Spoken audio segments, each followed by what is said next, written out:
good morning, everyone. Welcome to Inspiration for Today, for this Wednesday. We are just starting our study of God.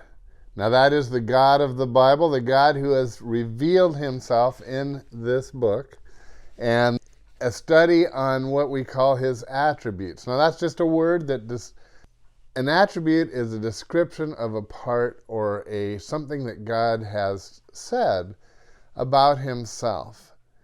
And we want to have an accurate view of God whenever we talk to him or worship him. We need that, actually. And so yesterday we started by talking about his wisdom. Today we're going to talk about his infinitude. That is, that he, our Lord, is infinite. Now I got to tell you, this is an extremely important aspect of God. But it's a very hard one for us to understand. And you know why? We are not infinite. And nothing we know is really infinite. What is infinite? Something to be infinite. Well, here's a good definition as it pertains to God. God knows no boundaries. He's without measure. By definition, of course, this is going to impact all the other attributes that we talk about. Because when God is infinite, then everything about him is infinite. How do we know that he is? That means there is no number. There is nothing that can contain him. There's nothing. He knows no ends. That's why in Revelation chapter 1, at verse 8, God says, I am the Alpha and the Omega, who is and who was and who is to come, the Almighty. The Alpha and Omega, the beginning and the end. The beginning is in him, the end is in him. Now for finite man, that is tough principle, a tough idea even, for us to grasp.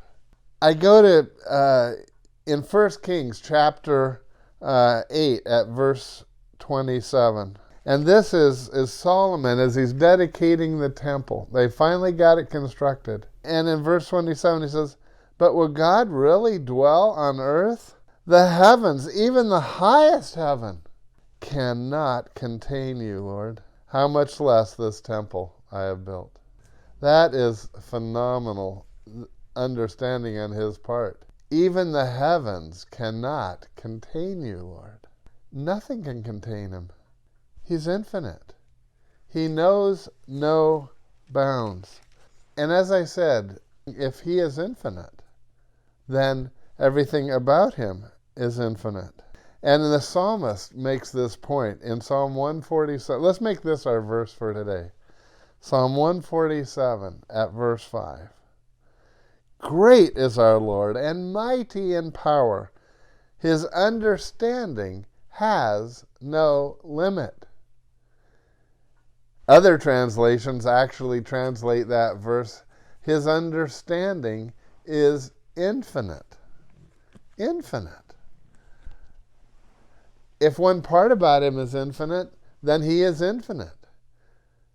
So the Bible is very, very clear on this principle. How can we understand it, though? What is an infinite number? Or what is infinity? Other than Buzz Lightyear, who says, to infinity and beyond. What's nothing beyond infinity? You know, when I try to grasp this, the immenseness of God, as in many cases, I go to the ocean. It's my go-to place, as if you watch this show, you know. So yesterday I just went down to Dana Point just to get a feel. And one of the things about my picturing of infinity is the horizon. So I just took these shots that you'll be seeing of the ocean. And what I see when I look out there is that the ocean appears to have no end. When I look off into the distance and look how the sea just blends into the sky. It appears to the human eye that it's infinite, that it just goes forever. But if you go out there that way, you're going to come to land sometime. Then I turn the camera to the seashore.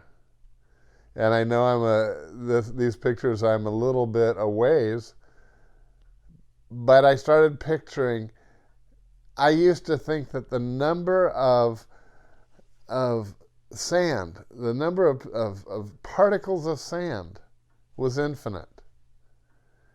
And look at even the length of this one beach on one state, and it's immense.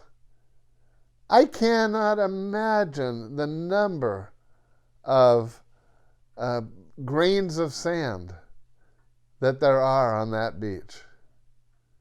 But there is a number. And you can add that number to the number of grains of sand on every beach in the world. And it's some number. Even that is finite. That's how amazing God is. He's more than that. He's way more than that. He's infinite. And the other thing that's often do, and I go out at night and I look up at the stars. And astronomers tell me that the universe, as massive as it is still expanding. And that the things are going out. I don't understand that. But that tells me that wherever it's expanding to, God is bigger than that, and He's already there. He is the Alpha and Omega, the beginning and the end. My God, and I pray your God, is beyond anything we can imagine. Now, the way that impacts us, even just in the one other attribute we've talked about, we've only talked about two so far, wisdom and His infinitude. But that means that God's wisdom is infinite. It knows no end. It never ends.